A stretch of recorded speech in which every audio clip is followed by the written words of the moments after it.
What's going on, everyone? It is that time where we get to dive into the set 6 leaders and do a way too early tier list before the set even releases, which I am excited about, guys. The set has been, although a little underpowered, very, very fun. And there are a lot of leaders on here that have some interesting things going for them. And I wanted to dive in here and give my very, very, very initial ratings, which I'm sure will be different as we move forward when it comes to the full on set. Now, a couple of things about the tier list. First, a big thank you to my patrons over on Patreon. I know a lot of you are waiting for this video, so here you are. But for the tiers here, these are in relation to set 6 itself. What I mean by that is when you're looking at these tiers, S tier leaders typically will have a chance in the meta. A tier leaders are going to have maybe something going for them that could put them in a competitive spot. B tier leaders are going to be your store showdowns. Your C tier leaders are going to be, a fun combo. And the D tiers are like, dang, I really don't like playing this guy. But that doesn't mean that S tier leaders in this list are S tier leaders in the grand scheme of the meta. It just means that they have a shot at being one of the better leaders in the meta. So with that said, we're going to start off by ranking our Vigilance leaders. Let's get into it. Starting us off with the very first leader revealed, we've got Chancellor Palpatine. This guy's kind of interesting. So we have this pay 1 resource action to search the top 5 cards of your deck for a plot card, and then you reveal it, draw it.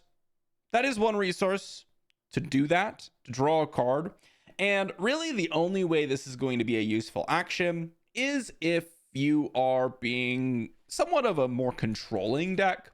Now, it's important to remember that there really isn't a lot of plot cards. Okay, there really is not. And the plot cards that you're looking for really don't fit all that well in a controlling deck. Like, you have Cad Bane, which honestly is the most exciting one of the plot cards. But to be honest, most of the plot cards are, not something that you're going to want to be doing in a more controlling deck, which again is where this action is going to exist. We have a 7 deploy leader with a 6/8 stat line that says when you deploy him, you do get to reduce the cost of plot.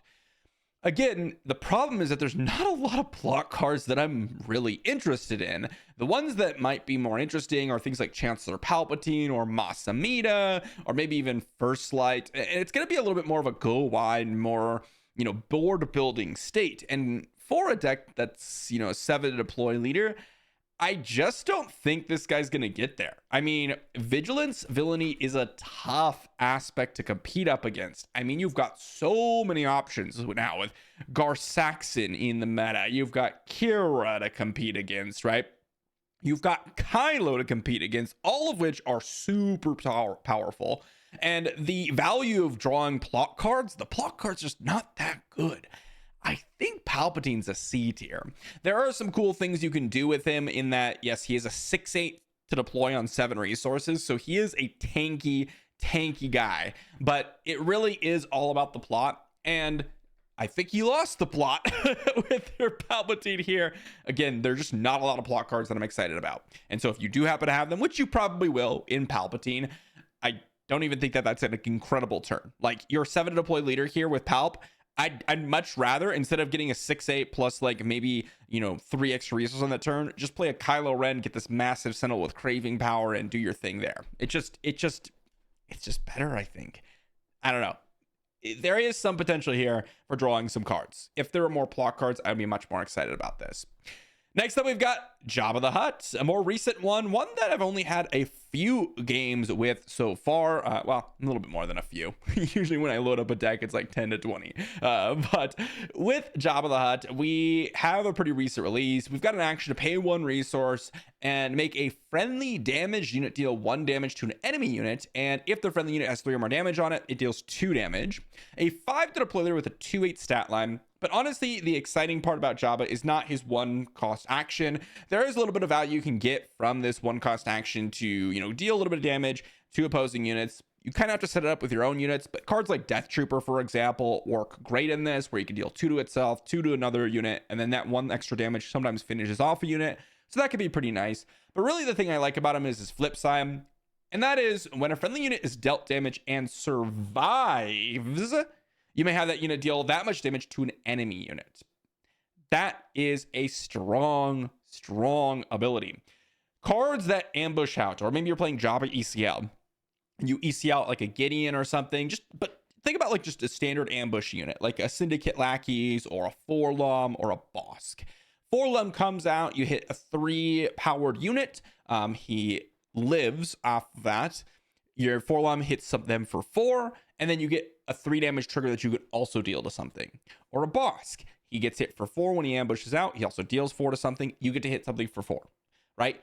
That is the power of Jabba. And I really have found, if you're up against a deck that does have, you know, a focus towards the ground arena, I've noticed that Jabba does a lot better. There are some ambushers in space that are okay, but really you're looking at ambushers on the ground arena in most cases. I mean, heck, even if you go like, let's say Maul, and you go command version, you got Darth Vader's and Mauls, and you wait for Jabba's deploy till a little bit later. A 2/8 stat line is really tough to one shot.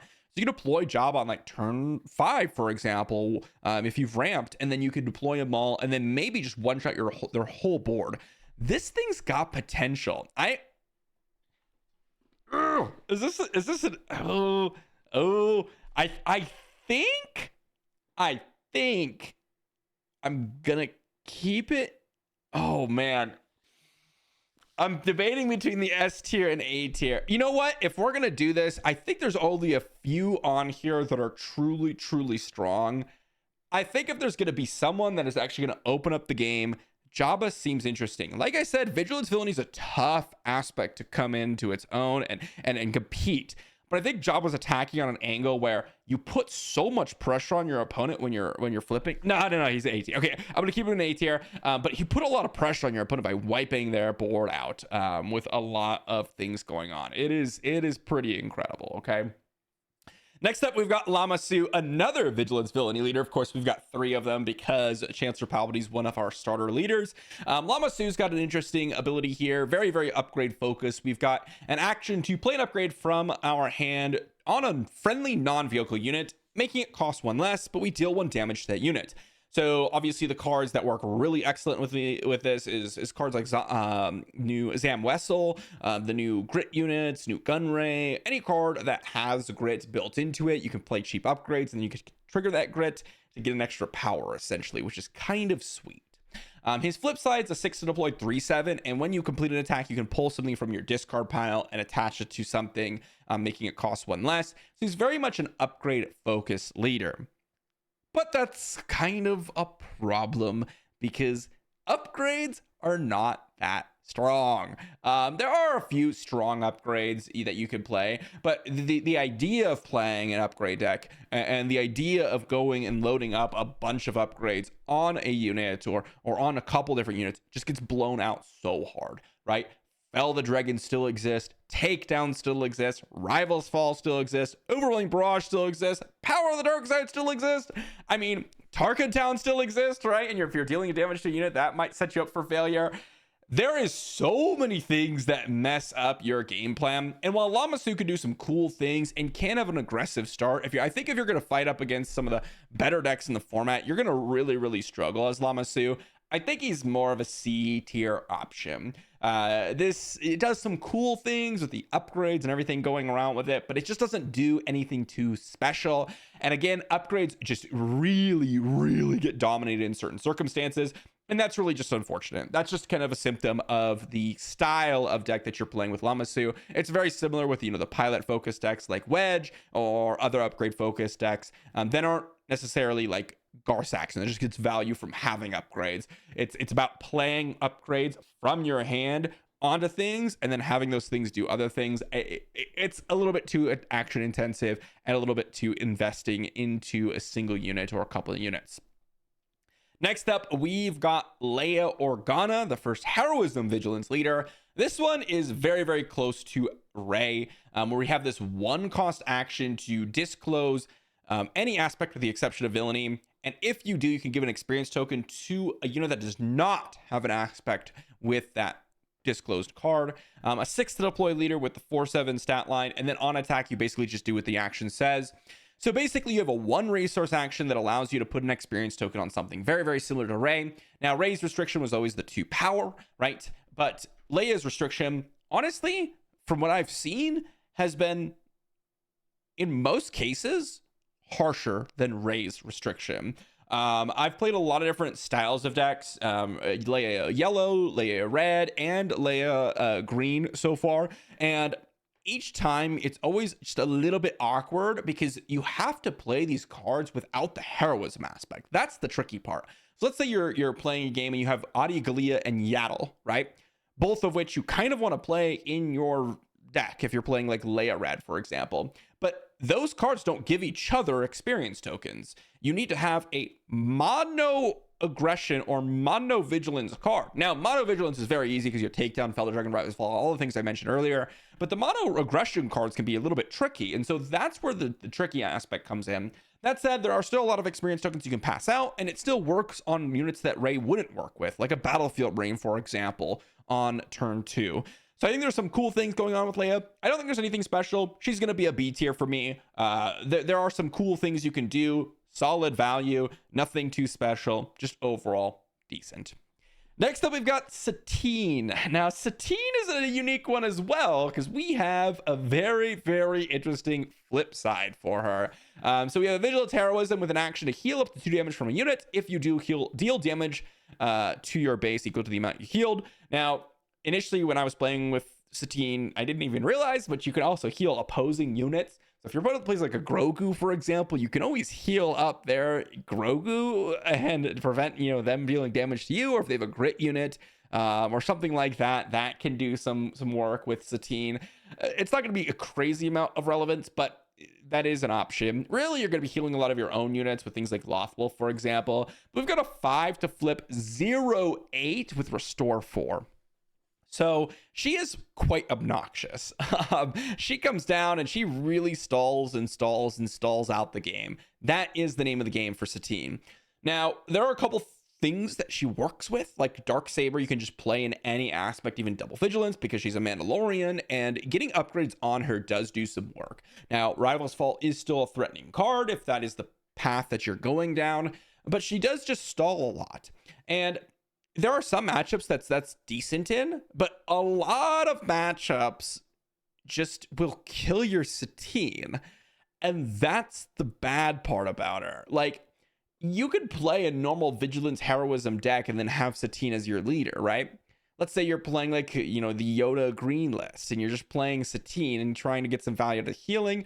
But the problem is a lot of those leaders that are currently solid in the Vigilance Heroism slot do something more than just protect your units and stall out the game. They have to have some sort of value and putting combat pressure on the board. So far, Satine, she's done some interesting things, but if you're going to play this more controlling style with a bunch of restore, realistically, you're going to want to stall out the game, but Vigilance villainy exists, and they do a much better job of being in the late game than you do. And so I think you're going to struggle a lot. This to me is also a C tier leader. Not particularly strong by any means, just overall, kind of just an obnoxious one. But that's going to be the Vigilance ones. Let's move on to Command next. All right, for the first one in Command, we've got Colonel Yularen. I had high hopes for this guy. We've got a Command villainy leader with an action to attack with a unit, then attack with another unit that has a less cost than it. So basically like a Leia action, but you have to do scaling costs, which isn't too difficult because, a lot of the times you're playing units in sequential order. And then we have a 5 to flip leader with a 4/6 stat line. And then a very similar, on attack trigger where you get to attack with another unit, but it has to cost 4 or less, which basically is just less than Yularen, right? So I was excited for him in more of a go wide set, which this seemed to be with like Chancellor Palpatine, for example. It's a great example, or like Major Partagaz, right? Doing the officials thing and attacking with a bunch of units and getting the triggers that you really need. A 4/6 Bonnie is pretty solid. I'm happy with that. It can lead to a more aggressive strategy. The action isn't bad, but there's nothing special about Yularen. There's nothing special going on, right? The strategy of trying to go wide with the officials, it's really hit or miss. Sometimes when you have the Palpatine draw and you're able to play Palpatine and do the thing, it's really good. But if you don't have those specific cards and you're trying to play the official strategy, it's not that great. If you're just playing like a normal command aggression deck, which I did try with a lot of 1-drops and things like that, it's just solid, right? Like, I mean, it's just decent to go aggressive and use the action from Yularen to make sure you get in the attacks, but there's nothing special about him. So he's going to stay in B tier alongside Leia. There's just a little bit of value you can gather from his action, and he does do well with creating a bunch of units and getting in some damage with them. Next up, we've got Dryden. This guy I was pretty excited about. He has a very unique action in his command villainy. He has an action, discard a card that costs 6 or more from your hand. And if you do, you're able to play a unit that costs 5 or less from your hand using ambush. So they're gonna gain ambush. And then he has a 7 to deploy 5/7 overwhelm stat line. With an action, discard a card from your hand. You can give any unit ambush and play that card. So this guy has a really, really interesting dynamic. First off, he's in command villainy. That's a great start because you can pair it with vigilance villainy and you have a lot of value in your deck, okay? And one of the problems with that deck is you want to be able to get to the mid to late game, and you can't get to the mid to late game in some cases. You just get too much pressure put on you. One of the best ways to prevent that is, guess what? Ambushing cards out. And the really important part about Dryden is he trades card in your hand for immediate presence on the board, which is something that the cards in your hand don't matter in the more aggressive matchups. You don't get to use all those cards in your hand generally. So this is a great action. And then when you do get to flip him, suddenly those huge units you have, like a reinforcement walker, for example, or a devastator, you can ambush these guys out and really put a ton of pressure on your opponent or completely prevent them from winning the game. I think this guy might be the best leader in Secrets of Power. I'm going to put him in S tier. So far, the games that I've played against Dryden, you just slam. Like, you just play Rook in your deck, a full 3F, because you're always going to have ambush capabilities. You just play the normal ramp cards. You play a normal command villainy game. I prefer Vigilance so far. And you can just have cards like Getting if you want to ambush out as well. Or you can just play a normal deck with Power of the Dark Side and Mauls and Darth Vader and Phase 3 Dark Trooper and just like the normal deck that you would typically be playing in Command Vigilance Villainy. And you have the ability to compete up against the more aggressive decks. So much easier than some of the other ones out there. And then you still have a leader that's reasonable stat line with a 5/7 stat line.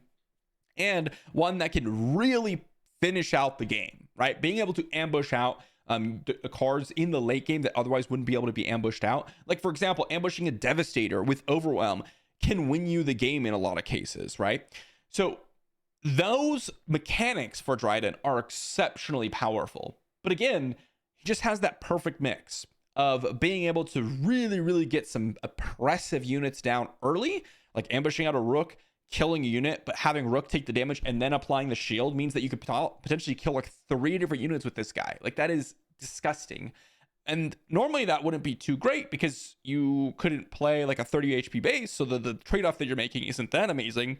And you had to use ECL, and that was your ECL target, right? But now you just do it, and you get to play the 30 HP base alongside it. So yeah, there are cards like that that just do really excellently. And even like ambushing on a Super Laser Technician against some decks is just really, really good. There's just so much potential with Dryden. I'm really excited to see what people come up with Dryden, because I think he has one of the more unique abilities and unique play styles. Obviously, card advantage works really well on him, like Dr. Pershing and things like that. So I'm really curious about what people are going to do with Dryden. Next up, we've got Bail Organa. I have yet to play this guy on a video for you all. He's got a 1-cost action that says if a friendly unit was defeated this phase, you can return a friendly unit resource to its owner's hand. So you can return one of your resources. And then you just put the top card of your deck into the resource pile. So you essentially get to draw cards you might have resourced early. It's actually not that bad of an action. It looks like it's comparable to Hunter, but it's not even close. Friendly unit dying is very, very likely. And then you get to just choose any card from your resource pile, which is a lot better. But then he has this really unique action to discard 2 cards from your hand. By the way, this is not an epic action. And then you get to deploy Bail if you have 4 resources. He is a 3/3 on the flip side. And when you play a card from your resources, you heal 1 damage from your base. So the obvious synergy for this with the new set is that okay, I put some stuff in my resource pile, I discard my hand, I flip Bale, I get to play my plot cards. Pretty straightforward, huh? And then in the late game, because Bale died, or whoever died, if Bale dies, he'll be exhausted, you can't use him. But another card died, I get to return some of the resources I did early, and then play some late game. Honestly, the best thing I've seen from Bale is just playing a value-oriented control deck. I've seen people do the droid manufactory. I've tried it myself. I've done the double green thing. I've, done turn 2 resupply into turn 3 Bale into deploying a bunch of droids. What ends up happening is you get one overrolling barrage and your Bale's dead, your whole hand's gone, and every card in your board is gone. Or your opponent just is playing like Padme and deals the damage here, or like Cad Bane, or like something, and then they just kill all your units, or they just kill you because your base is 24 HP. Or if you are playing, the Vigilance style, it's not terrible, but you have a really, really tough way of recovering in the game because you don't have that combat pressure from your leader. It's just a little bit more value in the late game. And again, if you find yourself up against a lot of different decks, it's going to be pretty bad. I'm curious if someone's going to break this guy, because the nice thing is that you can reuse plot cards across the game, which is kind of interesting, and you're trading cards in your hand for those plot cards.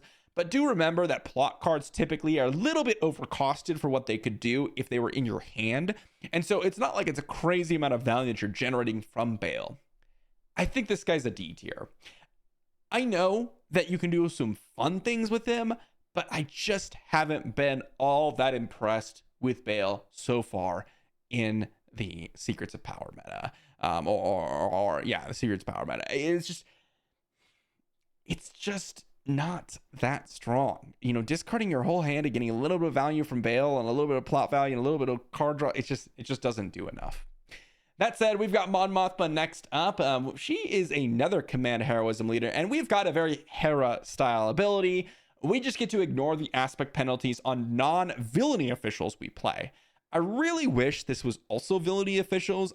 I guess it's not very thematic for Mon Mothma, but the fact that it's only non-villainy officials limits your pool significantly to what it could have been. We also have a 5 deploy leader that's a 3/7 that basically gives the Rex ability, which gives all your officials +1, so just an extra toughness. So there's some cool things you can do with her. I do think her flip side, the 3/7 getting +0/+1, is the most relevant part about Mon Mothma. Just playing, let's say you're playing Command Vigilance, which I've tried. I've also played Double Command. Tried to take full advantage of the aspect penalties. And just getting the extra toughness is kind of obnoxious in a lot of matchups, and having a 3/7 body on 5 is very, very good. The actual front side of ignoring aspect penalties is just not good. It's just not good. There's not enough officials to really get value out of this, and then also just slamming all the officials together doesn't really do enough. I mean, you could play like Chancellor Palpatine, which is the double cunning one, and then you could also play your Bail Organa, and then you could play double cunning in it, right? Or double command. So you can play command as a card, you could play like Chancellor Valorum, and then you could play like these double cunning cards in your deck, which is kind of cool. But what do they actually do? Like, okay, you're playing Bail Organa, and then you're trying to play Chancellor Palpatine, and then you're discarding cards to make immediately readied up tokens, I guess?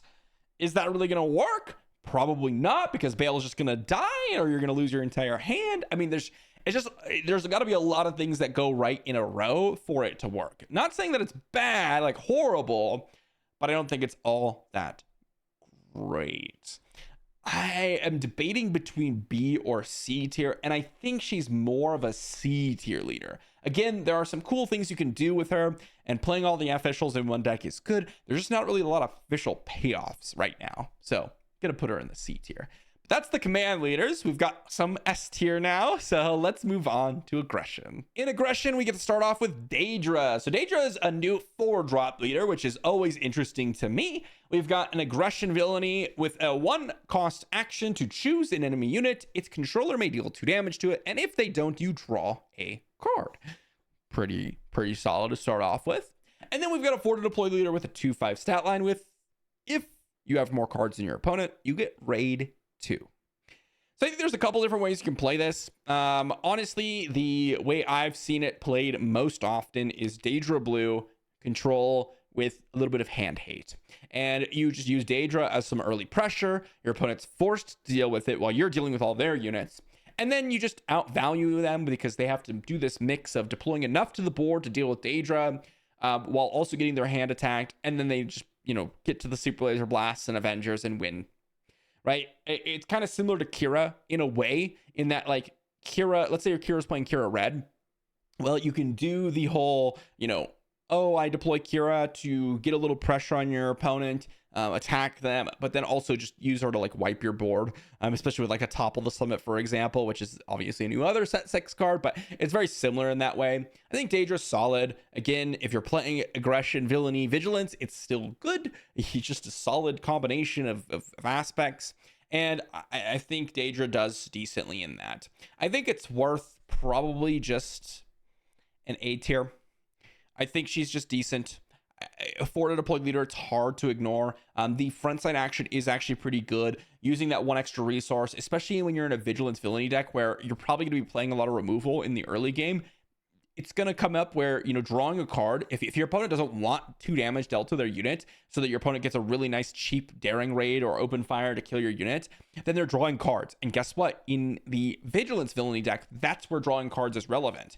We were talking about this with Palpatine, but in Daedra, you just play the good villainy vigilance control cards. In Palpatine, you have to play the plot cards, and that's where it gets a little bit awkward. So I think Daedra is actually just good. I don't think there's anything like too unique about her. I think you just play her in like a controlling shell and it's just good. I've tried like the ECL. I've tried the like official style. I've tried double red. Yes, you can go aggressive with her. I just think it's better in the more controlling shell. Next up, we've got Governor Price. This is another aggression villainy style leader. We've got a 1 resource action to ready a token unit. And then we deploy on 6 resources for a 4/6. On attack, create a spy token, and she gets +1/+0 for each readied friendly token unit. So she's actually pretty fun. I mean, we've seen the videos where we do the droid manufacturer, you deploy Chancellor Palpatine, and when she comes down, you immediately have 4 tokens on the board. But they're all exhausted, which means she does not get extra power from them. But on the next go around, you have an 8/6 or maybe a 9/6 leader, which is kind of interesting, right? And you do get to create a bunch of spy tokens as well as you're going along the curve. I think the strongest thing about her is using her as a finisher, but then mainly readying up token units that may have gotten an upgrade on them, right? So you play like a turn 1 Kajimi Patrollers, and then you turn 2 with a Darth Vader on your TIE Fighter token, you attack, next turn you get to ready it up, and then next turn you get to ready it up, and then next turn you get to ready it up. And that's kind of the interesting part about her, is continually getting value out of that. But it has a lot of weaknesses when you're doing something like that, right? It's very, very susceptible to a lot of disruption, and that's a big problem when a lot of the meta is a lot of disruption right now. I don't think she's horrible, but I do think she's more of like a C tier option. This is another one where I'm really excited to see if someone's going to come up with an option to like completely flood the board and do something amazing with her. But I don't think she's particularly strong. A 6 to deploy is a little bit later for a 4/6 stat line. It's just not that good. You're really not going to get more than a 5/6 out of her in most circumstances. Next up, we've got Cassian Andor, one of the final leaders to be revealed here. He is an aggression heroism leader, and he's got an interesting ability. Friendly units that have damage an opponent's base this phase cannot be attacked. We've got a 6 to deploy, 6/2 rebel on the flip side with overwhelm, and while you have the initiative, this unit can't be defeated by having no remaining HP and can't be defeated by enemy card abilities. So the front side action, or the front side ability, I think is actually quite strong. The fact that, friendly units that damaged an opponent's base can't be attacked is really good. It's really, really good. I mean, just like, let's say you start with the initiative, or maybe you're just playing a normal rebel style deck and you've got like, your rebel assault and you get in with a bunch of damage. I mean, that's good, right? But then also you can have your units actually deal damage to a base with their abilities too, some cases, right? And so that could do like another little dynamic with Cassian to prevent your opponent from actually interacting with their units with ambushers or other units on their board. So I think that's actually quite strong. The flip side, I think, is very tricky. It's going to be one of those flip sides that has a lot of skill involved with it, because it's got 2 toughness. But if you have the initiative, you can do whatever you want with Cassian, right? If you flip them and you have the initiative, they attack it, and then you still get an attack into their base, that's probably worth it, because 6 damage is a lot of damage. You also have something like Cinta, where if you deploy Cassian, you can plot Cinta out immediately, get an attack with Cassian. If you have the initiative, let's say they attack your Cassian, cool. I've already made all my actions for the turn. I just claim initiative again, and then I'm done, right? That's amazing. Like, that is a great turn. But it's going to be one of those ones that has a lot of skill involved. I think there's actually a good amount of potential with Cassian. I think the front side is interesting and really annoying to deal with for some decks, especially for the decks that are relying on some ambushing. Okay, so you just attack in, and then your opponent's ambushers do absolutely nothing because they can't actually ambush their units. I mean, that seems really obnoxious. I'm going to put Cassian in the A tier. So far, he's been pretty strong. He's been decent because he gets to play the Rebel style. You have a very high power leader that finishes out the game, and you had this dynamic that doesn't really have, a precedent in the game beforehand. So I think Cassian is quite interesting. Next up, we've got another full-on Rebel style leader with Luthen. He's another aggression heroism leader. We've got a ability where when a friendly unit is defeated while attacking, you to deal 1 damage to a unit or base, a 5 to flip with a 2/7 stat line with the Rebel tag, and the same ability, but instead it deals 2 damage to a unit or base.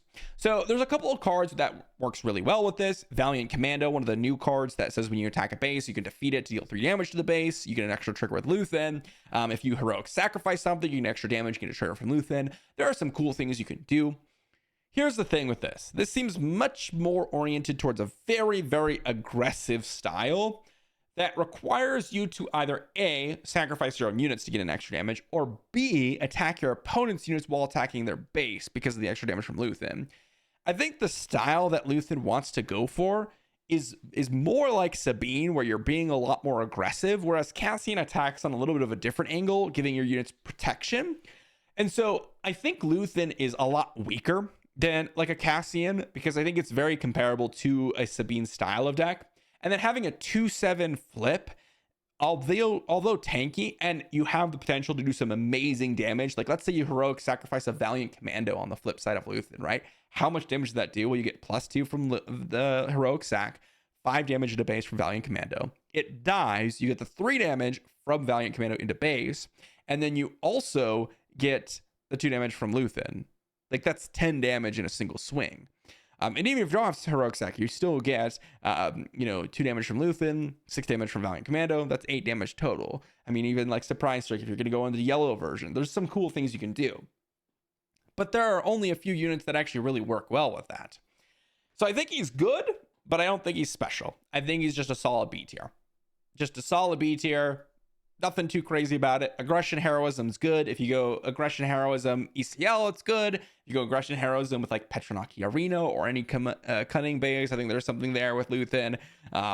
He's not bad at all. It's just when I look at this guy and I like see Sabine, I'm like, I think I'd rather go Sabine most of the time, because you get another turn of deploy. So what you need Luthen to do is that action, either to finish off a unit when you're attacking it, which is not going to happen most of the time because you want to hit their base, or for that action to do more damage to their base than the Sabine trigger every single turn, and the fact that Sabine deploys a turn earlier, right? And that's going to be really difficult to come across. But let's move on to the Cunning leaders next. And for the Cunning leaders, we've got some stinkers, okay? We've got some stinkers. I'm going to be honest, guys. I'm going to be honest. We're going to start off with Sly Moore. We've got a 1 cost action. If there are 4 or more exhausted units in play, this does include your opponents as well as your own, you get to create a spy token. So 1 resource for a spy token. If this condition is met, the condition is going to be met maybe like 30% of the time, but you get a spy token. Not exactly all that exciting. She does flip for 5 resources as a 3/6, where on attack, you may deal 2 damage to an exhausted unit. It's okay. I mean, a 3/6 that deals 2 damage to something on attack is not bad, but you do need to set it up to where they are exhausted. You know, you can play cards that exhaust opponents' units, right? But I don't think that's really going to be all that good. Like if you're playing like No Good to Me Dead, that's not bad. But you do have to play No Good to Me Dead, or maybe, you know, an outmaneuver or whatever to exhaust your opponent's units, you know, create the spy token, and then you get to attack. But you get a 3/6 body, so is the 2 damage making up for that? Usually not. Usually not. And the action doesn't really do a whole lot in most cases. I think when you're looking at Cunning Villainy, you are really in a tough spot with this one. I do not think Slymore is good at all. I think she is a D tier leader. I do not think she is great. I've tried to get some value out of the exhausted unit portion. Let's just say this: if you were playing Slymore and you're running up against those soft control decks, this leader is garbage. Like, it does nothing. If you're up against a deck, like let's say you're playing against Governor Price, Slymore, it does okay. And that's the best matchup against a deck that's not even that particularly good. So yeah, not a huge fan of this one. It does have the force tag, I suppose, which is a nice additional relevance, but yeah, not all that great. And I say that, and then we get to talk about C3PO, okay? Cunning Heroism. He is a 4 to deploy leader, but we have an action to pay 1. If you control an exhausted unit, you may exhaust an enemy unit, or exhaust any unit for that matter. And we have a 1/6 deploy on 4 resources with an on attack trigger of if you control another exhausted unit, you may exhaust a unit. So let's think about this. The pay 1 to exhaust a unit, how good is that? Well, we've seen that in Thrawn. It's not particularly good. Like, I mean, it's okay. It's not bad, but this requires you to have already attacked or have an exhausted unit in the first place. So you play a unit or you attack with a unit, then you can use C3PO's action. It's already too late. It's already too late. Or I want to deploy C3PO and then get an attack and then get my exhaust. But you have to play a unit, deploy C3PO, and then attack to get the exhaust trigger. And he's the 1/6. Guys, Kit Fisto vibes coming out at us again. But he can't grow any bigger. This guy's like so bad. Guys, I have tried C3PO. Oh my gosh, he's so bad. Like, I don't know. I'm hoping someone's going to crack the code on C3PO and I'm going to roll up. I'm going to regret this. And C3PO's up here in the S tier. I'm hoping. Okay. I'm fingers crossed. I just do not see where C3PO is going to do anything.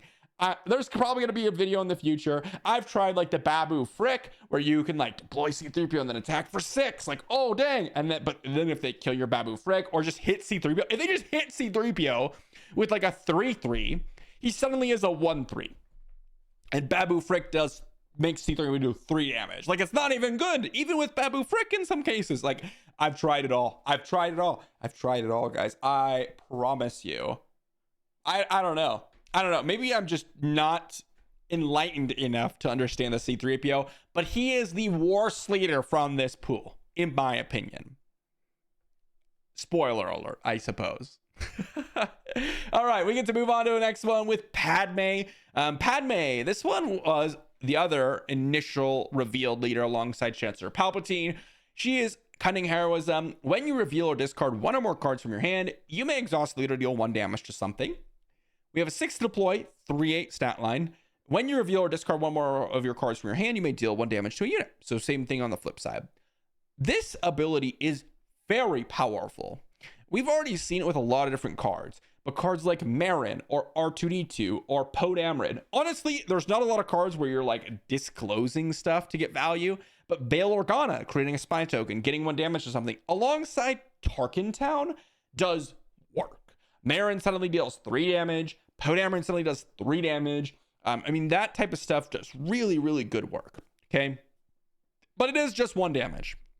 And so it's not like incredible, but it is very, very solid. I am tempted to put her in the A tier.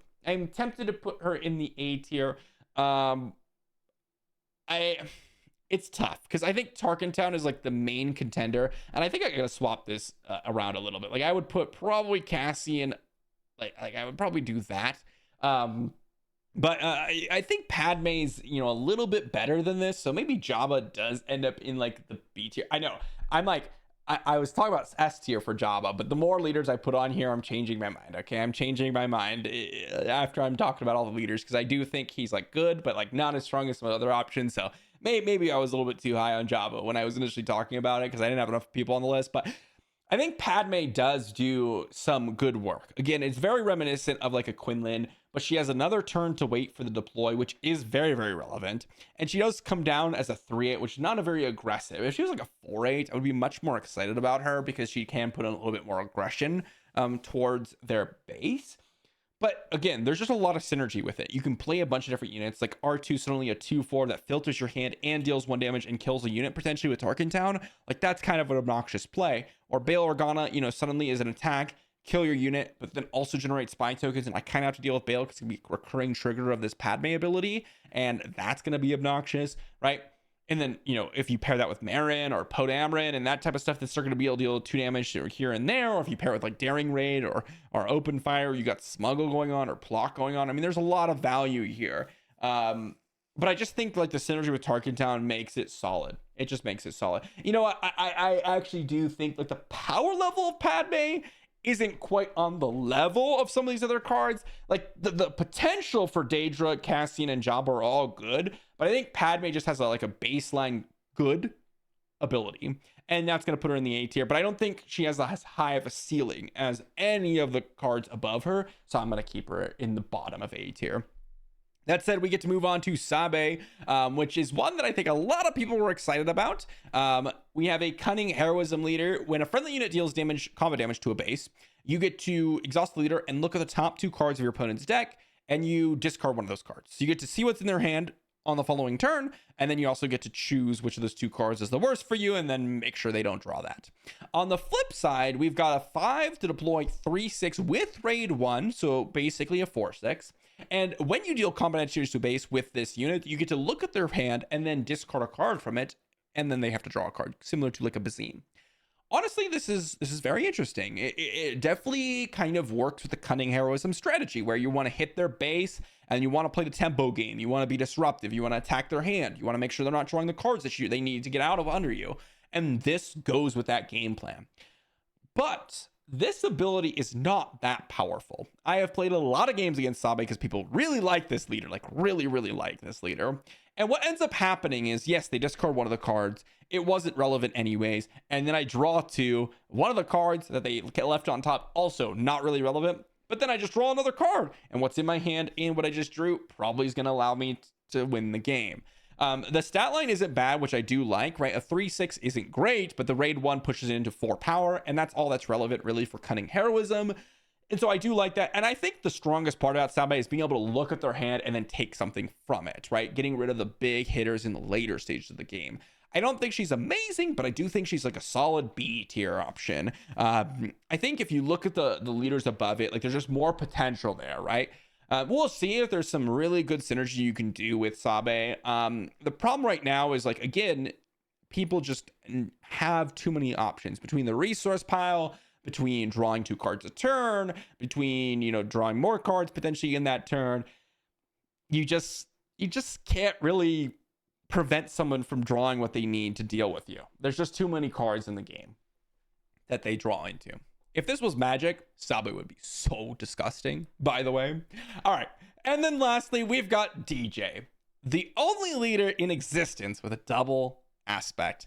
This guy's double cunning. We have an action. Choose a friendly unit. If you do, you play a unit from your hand, cost 1 less. However, that unit that you chose captures the unit you just played. So this is a very weird ability, okay? You basically get a resource discount, but that unit comes into play, triggers the when played ability, then immediately does not do anything but gets captured by one of your other units until you free that unit by bouncing your unit, getting your unit killed, or another means, right? We have a 6 to deploy flip with a 4/6 stat line with Saboteur, and he says friendly units that are rescued enter play ready. Now, it's important to remember that with this unit, when you go ahead and bounce your units, or bounce your unit that has all those units captured underneath it, that's considered rescuing a friendly unit.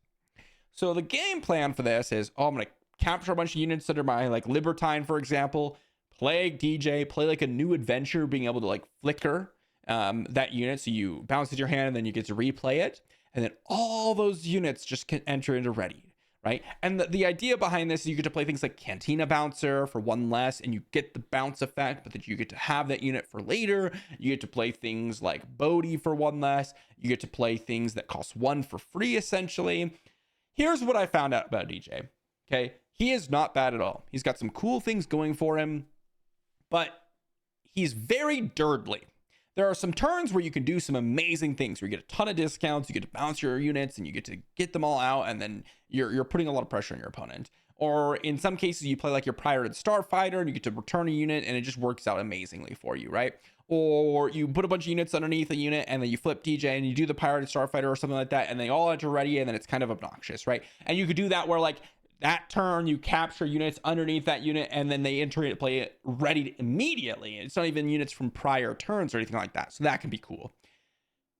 But in order to do this, you need to have a very specific set of cards drawn and a very specific game against your opponent, right? Because if your opponent's just playing like a controlling deck, it's very obnoxious to get any value whatsoever. Because double Cunning is all about, you know, a lot of random cards like Cunning, Cantina Bouncer that get value from bouncing your units, but they don't really care about that oftentimes. And so if your opponent's just getting out and immediately attacking you and all that stuff, or immediately attacking your units with like ambushing or attacking, you know, with like Power of the Dark Side and that type of stuff, it could be really tricky for DJ to get running. So I'm going to keep him in the B tier. I'm actually going to keep him like just above Yularen here. Because I don't think Yularen's like anything special. It's just kind of like a solid action. But I think DJ has a higher upside. And that's awesome. The other restriction to him is that he doesn't have a secondary aspect. And what I mean by that is he has a secondary aspect in terms of another color, but you can't play heroism or villainy. And one of the things that you really learn quickly is there's a lot of heroism villainy cards that you really wish you could play in DJ. For example, a great one is L337, which is a 2/2 that comes into play shielded, so it's a great turn 1 option. But then you can also just free a unit. You can free a unit. And that can be really, really nice. It can be really, really nice.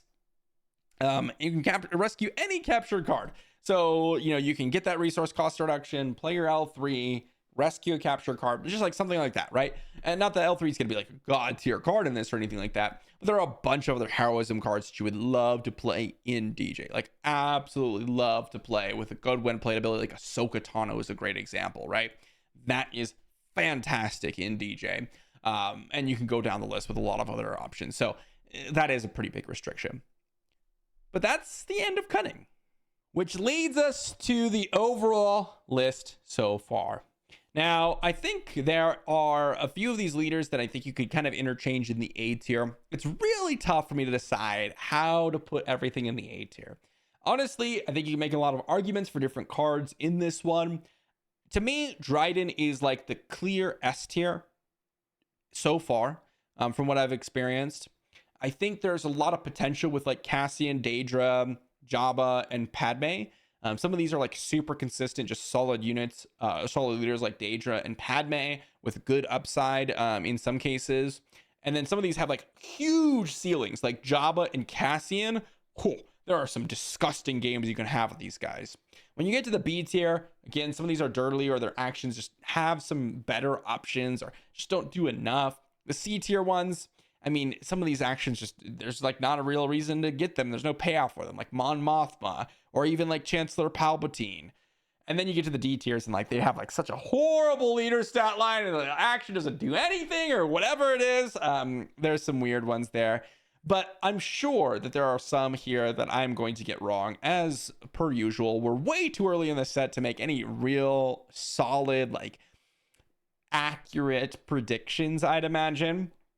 That said, you know, usually, as of the leaders tier list that I made in the past, I'm like 80% right on them. And so far, this is kind of my thoughts on them. But I'm curious if anyone else has had a different experience. I've talked a lot about with my patrons, and we've gone through some of the games, and we talked about set 6 a lot, and they kind of have a similar feeling as I do for the most of the leaders. But you know, I know that some of them disagree with me on some, so I'm curious to hear what everyone else has to say so far, and let me know what your experience of set 6 has been. Hopefully you enjoyed the video. I love me a good tier list, and I'm sure there's going to be more in the future, and I'll see you all for the next one.